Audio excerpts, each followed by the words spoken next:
For over 2 years, the Middle East was gripped by relentless conflict, beginning in October 2023. Gaza's cities crumbled, daily life replaced by fear. In Israel, families mourned and waited, hope nearly extinguished. But then, whispers of peace began to surface, leaders meeting in secret, searching for a way out. News broke. A real chance for peace was on the horizon. After so much heartbreak, the idea of an end to the fighting felt almost impossible.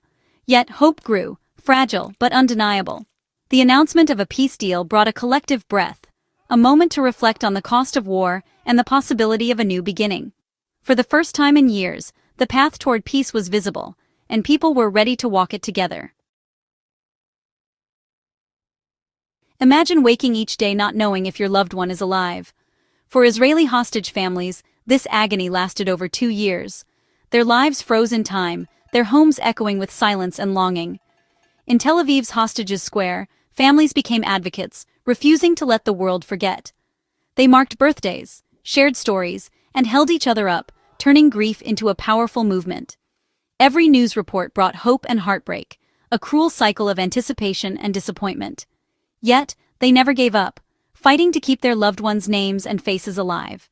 Their campaign was a testament to the human spirit's refusal to be broken. Their fight was for every life, a reminder that hope can endure even the longest wait. In the world of diplomacy, it sometimes takes an unconventional leader to break the deadlock. Former President Donald Trump saw the endless cycle of violence and believed a different path was possible. He worked behind the scenes, leveraging personal relationships with leaders from Israel, Egypt, Qatar, and Turkey. Trump's strategy combined pressure and partnership, offering economic incentives and security guarantees. He pushed leaders to move beyond old arguments, focusing on a shared future. Negotiations were intense, with setbacks and breakthroughs. Trump's persistence kept everyone at the table, reminding them of the human cost of delay. Gradually, a coalition for peace emerged. Leaders who were once adversaries began working toward a common goal. It was a masterclass in deal-making, proving that even the most entrenched conflicts can find resolution. The day the deal was enacted was unforgettable. It was a day that would be etched into the memories of thousands, a day when hope and heartbreak collided on the world stage. The air was thick with anticipation, and every moment felt historic, as if the entire region was holding its breath, waiting for the next chapter to unfold.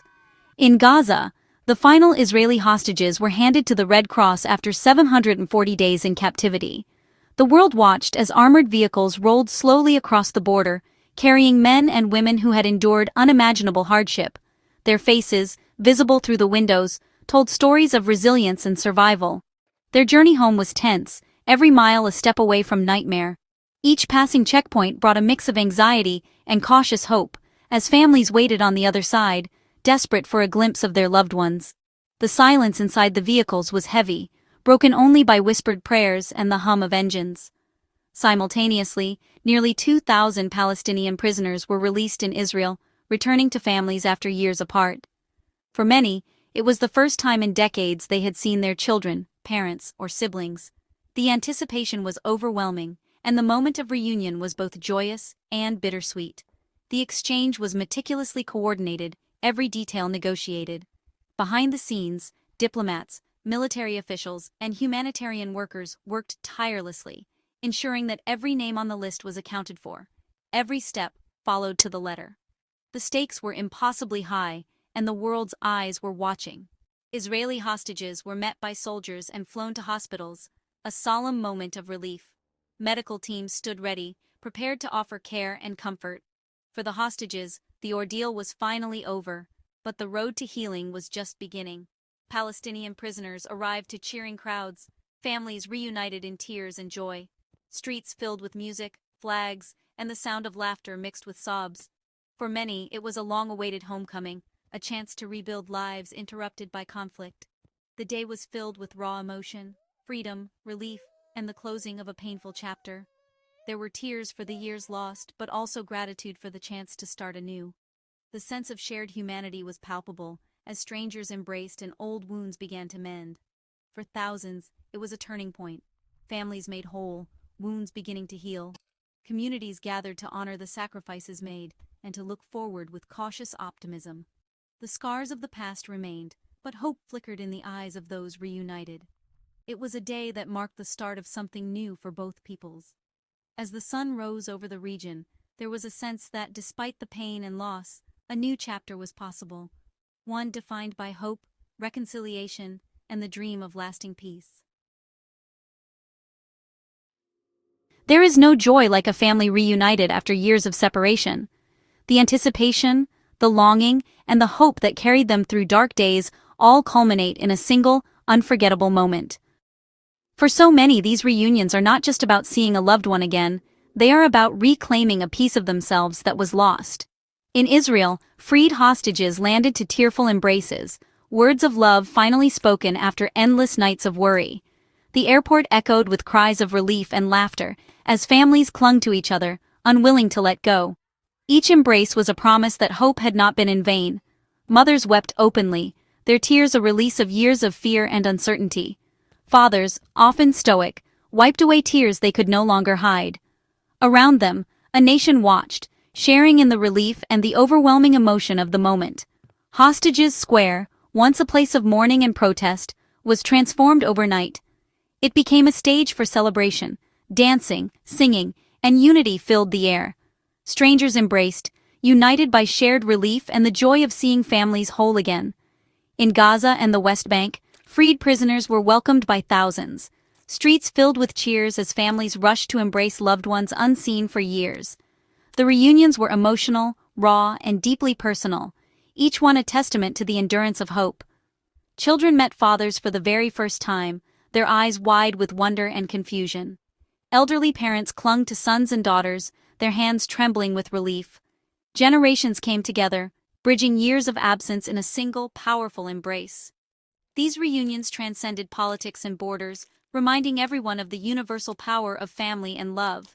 In these moments, differences faded away, replaced by the simple, profound joy of being together again.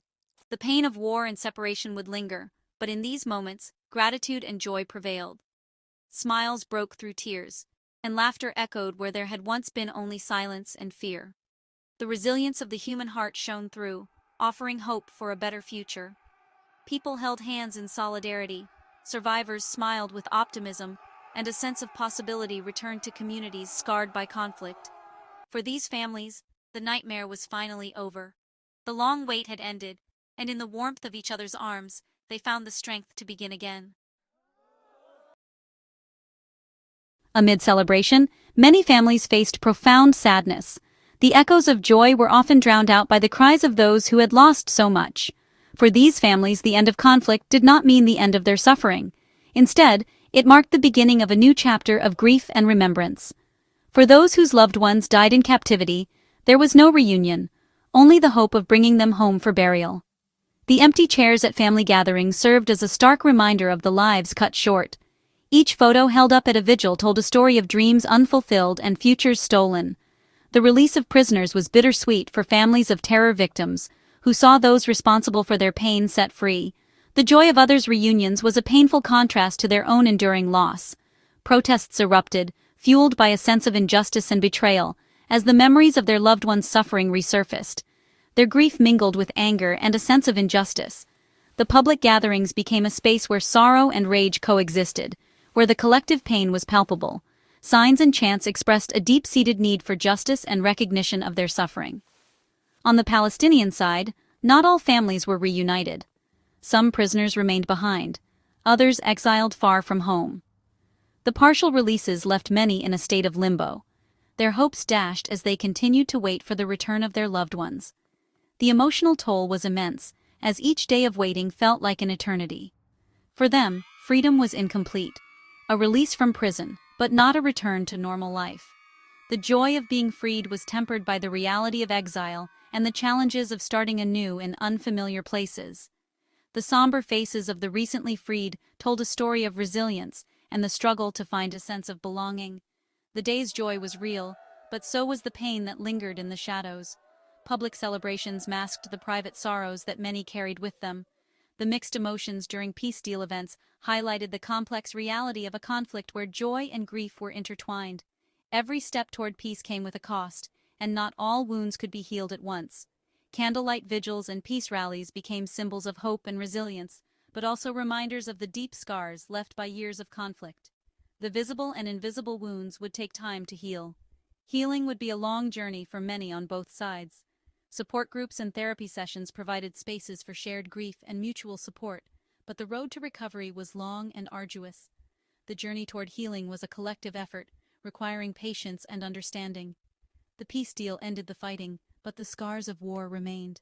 The physical and emotional landscapes were forever altered, with destroyed buildings and empty playgrounds serving as stark reminders of the conflict. The path to rebuilding and healing was long, but the hope for a better future persisted. With hostages freed and guns silent, President Trump traveled to the region to cement the peace. In Israel, he addressed the Knesset, greeted by a standing ovation. Trump declared this the dawn of a new Middle East, one of hope, opportunity, and partnership. He praised the courage of leaders who chose peace over conflict. His message: the past need not define the future. It's time to build bridges, not walls. At a major peace summit in Egypt, Trump was honored for his role and outlined the next steps. Phase 2 would focus on rebuilding Gaza, disarming Hamas, and establishing a new civilian police force. His speech laid out a roadmap for lasting peace and a better life for all. With the ceasefire holding, the region now faces the challenge of rebuilding. Gaza's devastation is immense. Homes, schools, and hospitals reduced to rubble. The first task, clearing unexploded bombs, a dangerous but vital step before reconstruction. Humanitarian needs are urgent. Hunger, lack of water, and medical crises persist. International aid is arriving, but the road to recovery is long. Politically, questions remain. Who will govern Gaza? Will Hamas truly disarm? The peace deal calls for a new international-led police force, but stability is uncertain. The agreement is fragile, its success dependent on continued commitment from all sides. The hope for lasting peace is real, but the challenges ahead are daunting. As of October 14, 2025, the world witnesses a long-prayed-for moment. Families reunited, leaders choosing peace. This peace, born from suffering, is a chance to build a future free from fear. We must honor the memory of all lost lives by ensuring this peace endures. The joy of reunion and the pain of loss remind us that healing is ongoing. The path forward will be difficult, trust rebuilt slowly, but a shared vision for a better future now exists. Let this be the true beginning of a lasting peace, a new chapter for the Middle East. May leaders have the courage to continue, and may all people finally live in dignity and safety. This is our hope. This is our prayer.